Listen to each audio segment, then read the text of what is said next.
गसाइगाव इउपिपिएलनि बिसायख'थि फोसावदिंग्रा मावख'खौ बेखेवबाय। इउपिपिएल दोलोआ देरहानायखौ रोखा खालामनो थाखाय 1 नं गसाइगाव बिधानसभा बियाबाव बिसायख'थि फोसावगोन। फैबाय थानाय बिधानसभा बिसायख'थिखौ नोजोर होनानै इउपिपिएलनि गागि दैदेनगिरि आरो एमपि रोनगोरा नार्जारी बिथाङा मावख'आरि महरै 1 नं बिसायख'थि मावख'खौ बेखेवनानै होयो। मख'नो गोनांदि गसाइगाव बियाबनि मोनफ्रोमबो गामि आरो नोगोराव इउपिपिएल हानजाया बिसायख'थि फोसावदिंग्रा मावख'खौ दिनै बेखेवनानै होयो। बिसायख'थि फोसावदिंनायजों लोगोसे रायजो राजाफोरजों फोनांजाबनाय आरो इउपिपिएलनि बिजाथिया देरहानाया रोखा होनना दाबि खालामो रोनगोरा नार्जारी बिथाङा। আমি এটা কাৰ্যালয় আমি উদ্বোধন কৰিছোঁ একেলগে আৰু ইয়াত সকলো আমাৰ নেতৃবৃন্দসকল ইয়াত উপস্থিত আছে। সব আমাৰ দলীয় কৰ্মকৰ্তাসকল ইয়াত উপস্থিত আছে। লগতে আমাৰ দলৰ প্ৰকৃত প্ৰাৰ্থী অনিন্দ্য বসুমতাৰী আমাৰ দলত ইয়াত আছে। একেলগে লগ লাগি পেলাই আজি আমি কাৰ্যালয়খন উদ্বোধন কৰিলোঁ। ইয়াৰ দ্বাৰাই আমি আমাৰ গসাইগাঁও LSCৰ অন্তৰ্গত যিমান গাঁও আছে ইয়াত আমি সকলো গাঁৱত আমি যাম।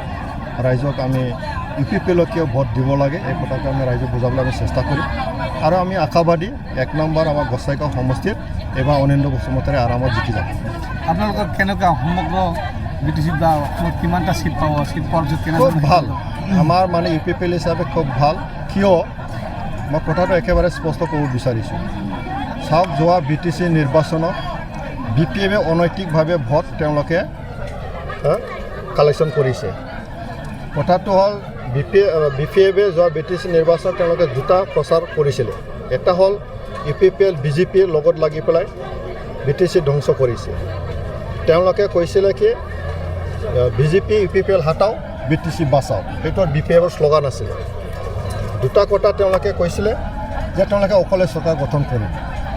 এই কথাটো তেওঁলোকে কৈ পেলাই মানুহৰ মাজত গৈ পেলাই তেওঁলোকে ভোট আদায় কৰিছে আৰু সেইবাবে তেওঁলোকে যিসকলে BJP বিৰোধী ভোট, যিসকলে NDA বিৰোধী ভোট, তেওঁলোকৰ ভোট তেওঁলোকে আদায় কৰি ল'লে আৰু সেইবাবে তেওঁলোকে 28টা সিট ল'লে। 28টা সিট ল'লে ঠিকেই আছে, কিন্তু দেখা গ'ল যে জিকাৰ পিছত তেওঁলোকে অকলে চৰকাৰ গঠন নকৰিলে। যিটো দলক তেওঁলোকে আমাক মানে ইউপিপিএল আৰু BJPৰ লগত লগ লাগি পেলাই তেওঁলোকে দোষাৰোপ কৰিছিলে, তেওঁলোকে কিন্তু জিকাৰ পিছত BJPৰ লগতে গুচি গ'ল, NDAৰ লগতে গুচি গ'ল। এই কথাটো ৰাইজে ভালদৰে বুজি পায়। 28টা লৈও তেওঁলোকে চৰকাৰ গঠন কৰিব নোৱাৰিলে, একেবাৰে দুৰ্বল চৰকাৰ বুলি প্ৰমাণিত হৈ গ'ল।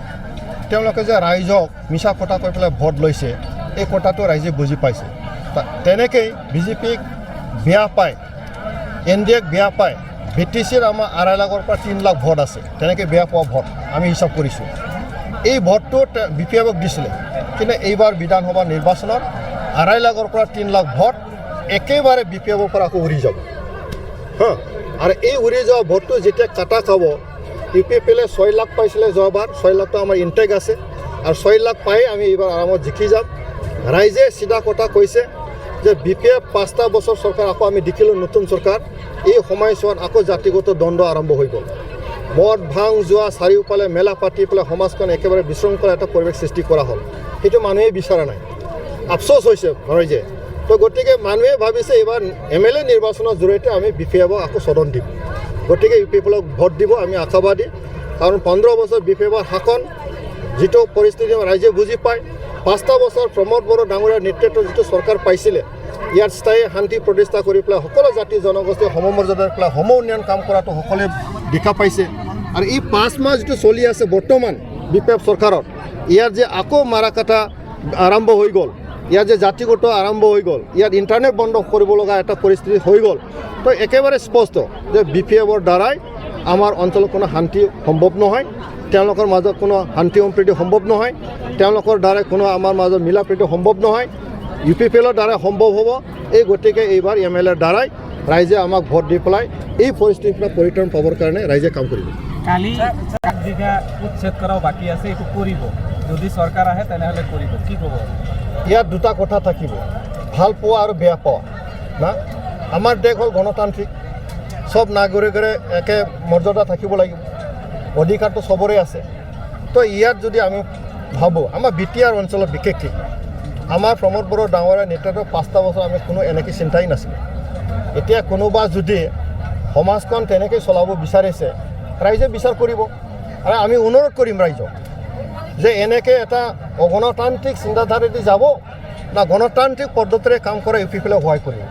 এই কথাটো নিশ্চয় ৰাইজে বুজি পাব।